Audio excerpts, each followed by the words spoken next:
दर्शकों नमस्कार। कृषि दर्शन कार्यक्रम में आप सभी का बहुत बहुत स्वागत है। किसान भाइयों, कृषि के जो आनुषंगिक व्यवसाय है उनमें पशुपालन है, बकरी पालन है, मुर्गी पालन है और भी तमाम तरह के व्यवसाय हो सकते हैं। इन्हीं के साथ साथ एक व्यवसाय चलता है, वो है मछली पालन। आजकल मछली पालन व्यापक स्तर पर हो रहा है। हमारे प्रदेश के कई किसान भाई ऐसे हैं जिन्होंने मछली पालन करके खेती का जो लाभ का जो स्तर है वो उच्च स्तर उन्होंने प्राप्त किया है। यदि हम हमारे आसपास की बात करें तो भोपाल के नज़दीक ही एक ऐसा फार्म है जहां पर विपुल मात्रा में मछली का उत्पादन किया जा रहा है और आज से नहीं लगभग 20-22 साल से वहाँ पर जो है हमारे किसान भाई काम कर रहे हैं। मैं उनका परिचय करवा दूं। प्रहलाद कुमार तिवारी जी, ये एक ऐसे सफल मछली उत्पादक किसान भाई है जिन्होंने अपने अनुभव के दम पर मछली उत्पादन से दिन दूनी रात चौगुनी कृषि में उन्नति की है। उन्होंने किस तरह से ये काम शुरू किया है और क्या सोचकर किया है, ये तमाम बातें वो आज बताएंगे। उनका अनुभव का हम लाभ लेंगे। इसके साथ ही साथ जो हमारे नवोदित किसान भाई हैं जो मछली पालन के क्षेत्र में आना चाहते हैं उनको भी वो अपना मार्गदर्शन देंगे। प्रहलाद कुमार तिवारी जी, आपका बहुत बहुत स्वागत है हमारे कार्यक्रम में। जी नमस्कार। मत्स्य किसान भाइयों को नमस्कार। प्रहलाद जी, जी मछली उत्पादन की हम बात करते हैं तो सफल मछली उत्पादक किसान के नाम यदि लिया जाता है तो वो भोपाल क्षेत्र में, खासकर मध्य प्रदेश में आपका नाम पहले आता है। जी तो सबसे पहले तो आप यही बताएं कि आपकी रुचि मछली उत्पादन में कैसे जागृत हुई। सर, मैं इस मछली विभाग में नौकरी की है। अच्छा। नौकरी करने के बाद मैं अपना बीआरएस लिए। हाँ। बीआरएस लेने के बाद ये मत्स्य खाली मछली ही नहीं है, और मत्स्य किसानों को, हमारा नहीं है, मछली किसानों को भी हम चाहते हैं ये अच्छा व्यवसाय करें और इस क्षेत्र में आएँ और इसमें बहुत सफल हो सकते हैं। इसीलिए मैं इस काम में आया हूँ। सब अपना नौकरी बीआरएस लेके इस काम में आया हूँ। किसान भाइयों, जिस व्यक्ति ने मछली का जो विभाग है, मछली पालन विभाग है, उसमें नौकरी की और उन्होंने नौकरी छोड़कर जो है मछली पालन का काम शुरू किया तो ज़रूर कुछ ना कुछ इसमें फ़ायदे की बात होगी। तिवारी जी, यदि मछली पालन शुरू आपने किया है जिस उद्देश्य को लेकर, तो वो उद्देश्य आपने आज किस हद तक पूरा किया, यानी कि किस तरह से आपने आय अर्जित की है।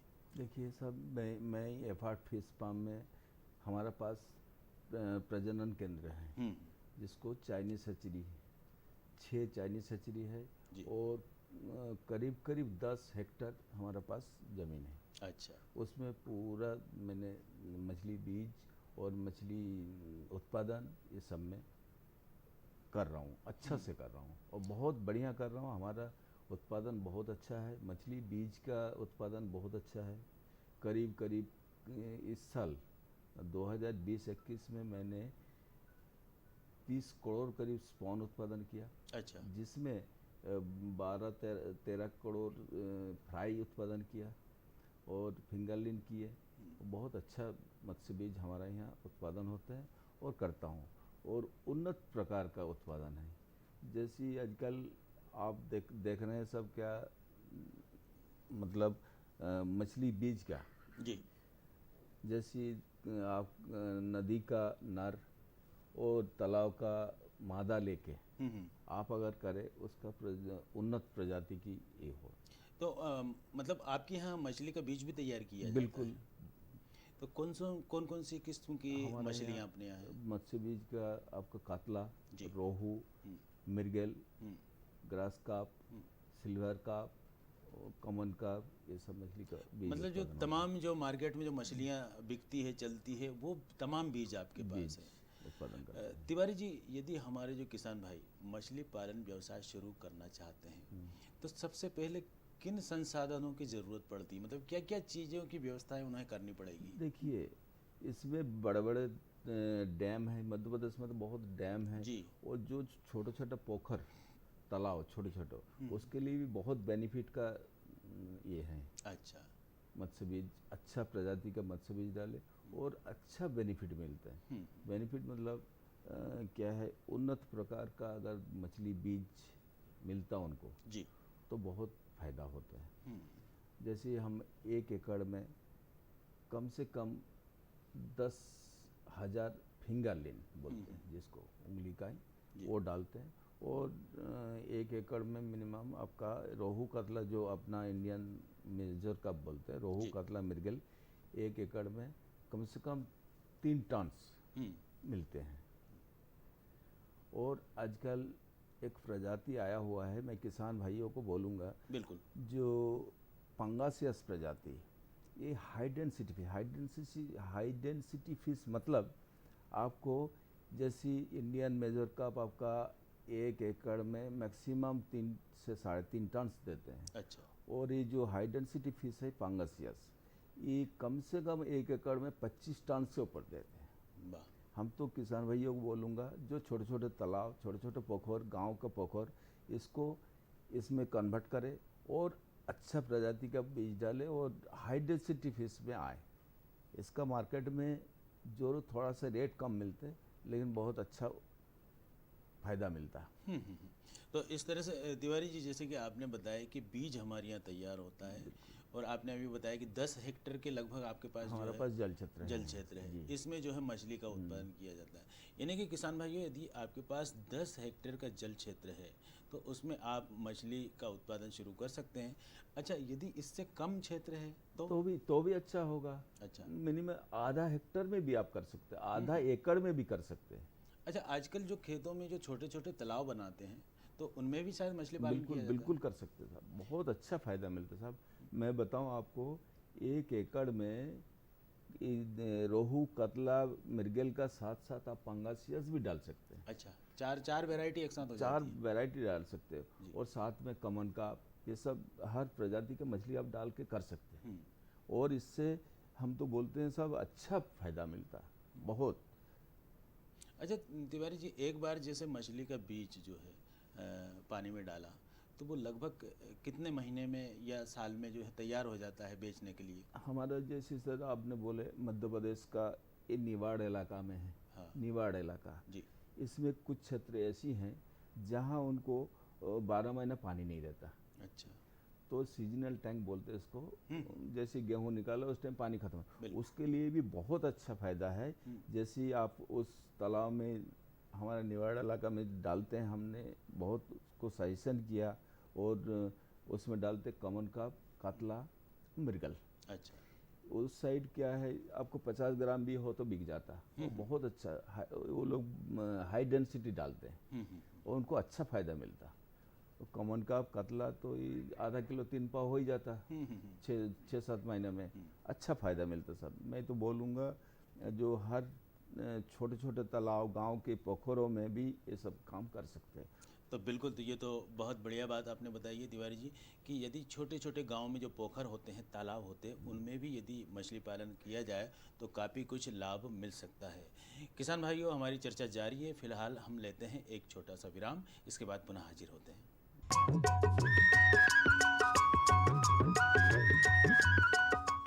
अरे सुन तो।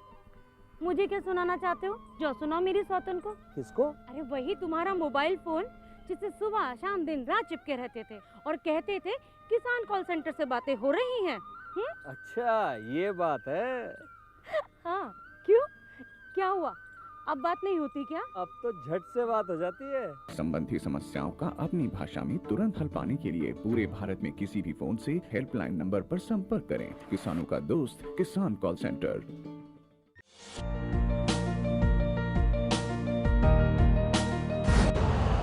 यूरिया का स्वदेशी उत्पादन 70 लाख टन बढ़ाने के लिए 6 उर्वरक संयंत्रों का उद्धार किया जा रहा है। FCIL के गोरखपुर, सिंदरी, तलचर और रामागुंडम संयंत्र, HFCL की बरौनी इकाई और BVFCL की नामरू फोर्थ। सोने पर सुहागा ये है कि देश में अब बनेगा सिर्फ नीम लेपित यूरिया, क्योंकि इससे होगा किसानों का फायदा ही फायदा। अनाज का उत्पादन 10% तक बढ़ेगा। बढ़ेगी 10 से 15% नाइट्रोजन क्षमता।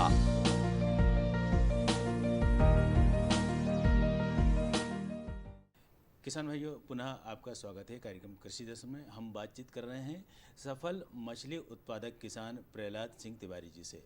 प्रहलाद जी, मछली पालन के लिए सबसे महत्वपूर्ण चीज़ होती है तालाब और मछली का बीज।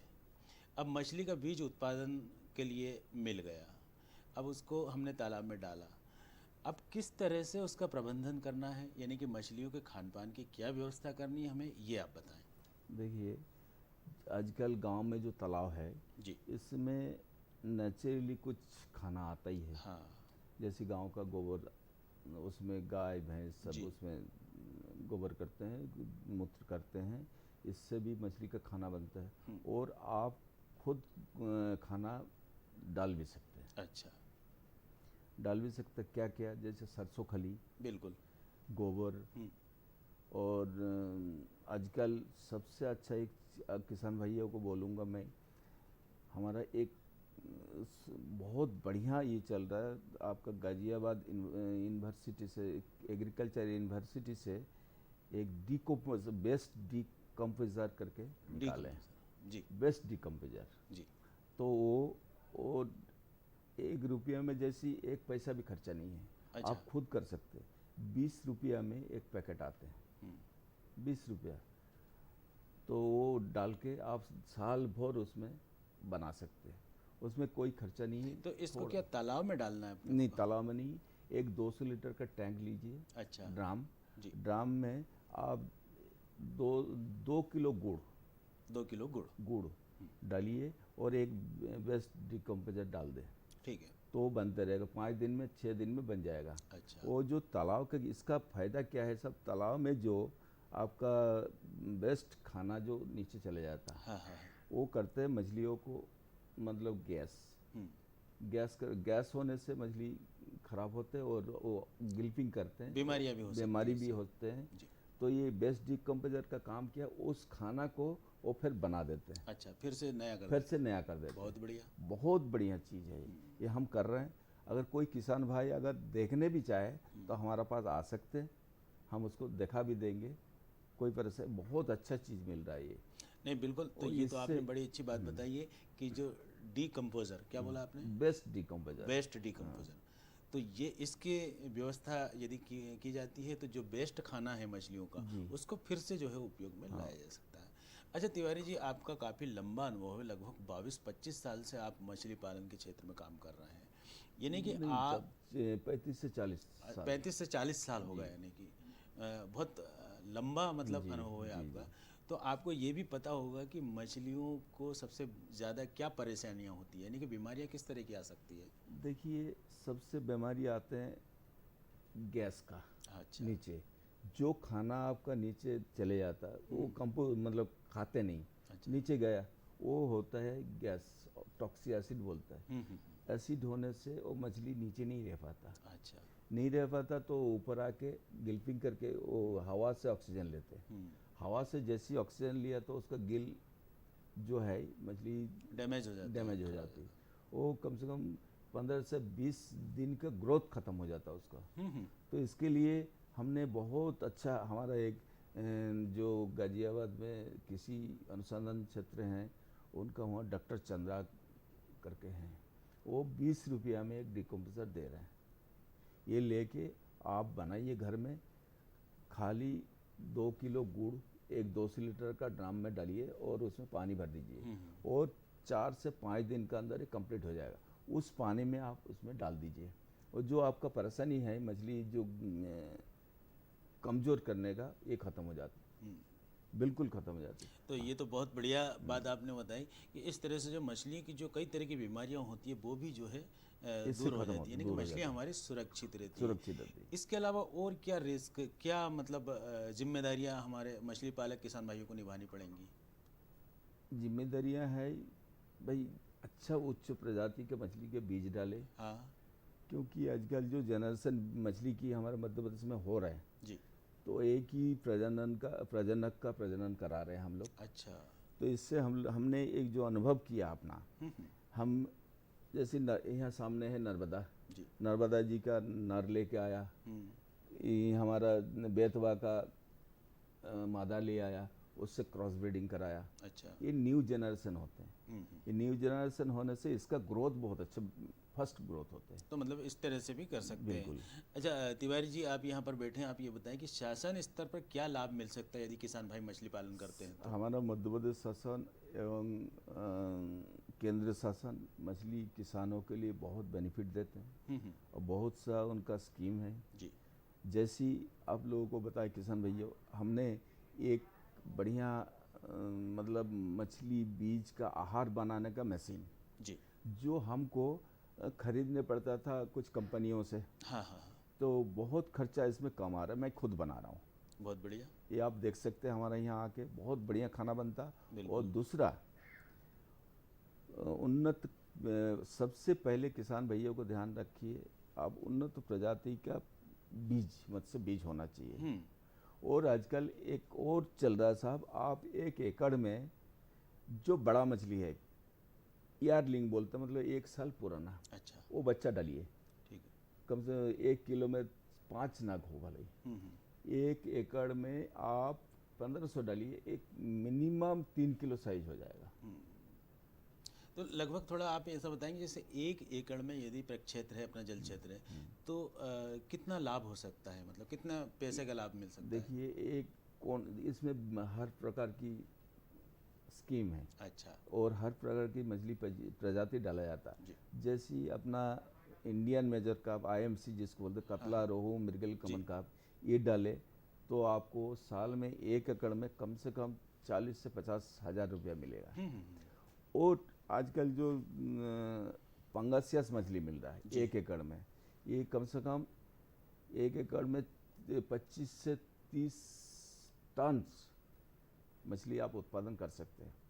अब समझ लीजिए, अगर 25 से 30 टन बनाएंगे तो उसके लिए खाना लगेगा। बिल्कुल। ये हाई डेंसिटी फिश है। खाना के लिए आपको बनाना पड़ेगा खाना, तो आप खाना बनाइए, नहीं तो कंपनी दे रहे हैं उसको बनाइए, आपको अच्छा फ़ायदा मिलता। उस अगर हाई डेंसिटी फिश बनाएंगे आप, तो उसमें आपको कम से कम 1 एकड़ में 5 से 8 लाख रुपया फ़ायदा मिलना ही है। बिल्कुल। बिल्कुल।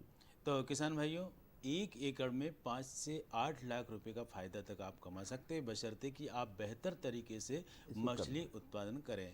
प्रहलाद सिंह तिवारी जी, प्रहलाद कुमार तिवारी जी, आप यहाँ पर आए, आपने इतनी महत्वपूर्ण बातचीत की और हमारे किसान भाइयों को बताया कि किस तरह से वो मछली पालन के क्षेत्र में आ सकते हैं, ज़्यादा से ज़्यादा लाभ कमा सकते हैं। आपका बहुत बहुत धन्यवाद। और किसान भाइयों, जैसा कि मछली पालन के क्षेत्र में आप आना चाहते हैं, तो इस बातचीत से आपको लाभ ज़रूर हुआ होगा और हमारी कोशिश यही रहती है। और अब हम आपसे विदा लेते हैं, लेकिन इससे पहले आप देखें खबरें खेती की। हमें दे इजाज़त। नमस्कार।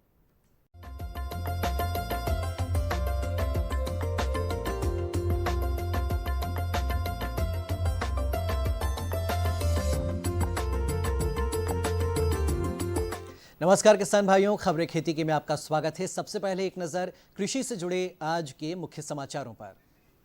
1 दिवसीय प्रशिक्षण आयोजित, पाले से फसलों को बचाएं, गेहूं में गंधक की आपूर्ति, चने को कठुआ इल्ली से बचाएं और आलू की कठवाम कीट से सुरक्षा।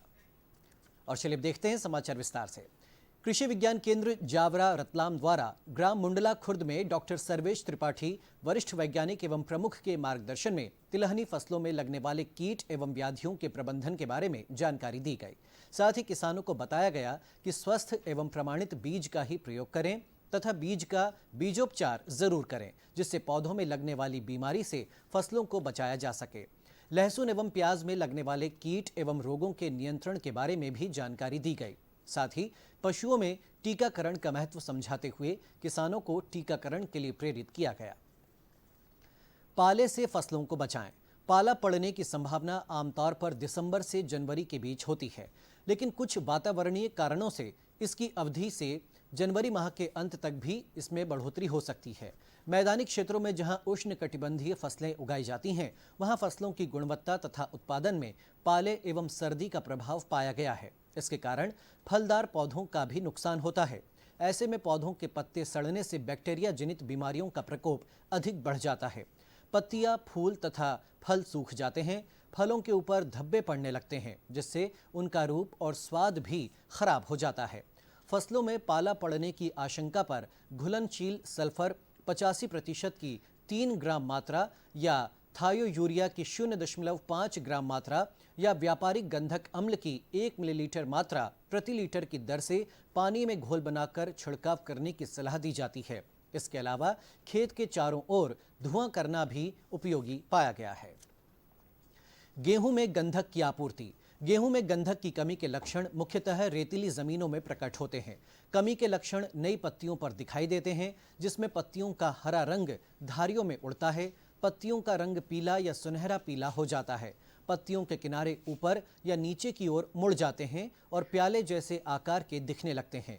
गेहूं में गंधक की कमी पूरी करने के लिए फास्फोरस को सिंगल सुपर फास्फेट द्वारा दिया जाना चाहिए, क्योंकि इसमें 12 से 14% गंधक होता है।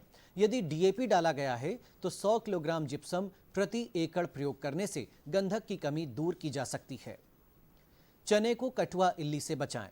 कठुआ इल्ली चने की सबसे बड़ी दुश्मन है। इसका वयस्क पतंगा बड़ा एवं भूरे स्टेली या स्लेटी या गहरे रंग का होता है। इसके अगले पंखों पर काले रंग के धब्बे होते हैं और गहरे रंग के होते हैं, जबकि पिछले पंख हल्के रंग के होते हैं।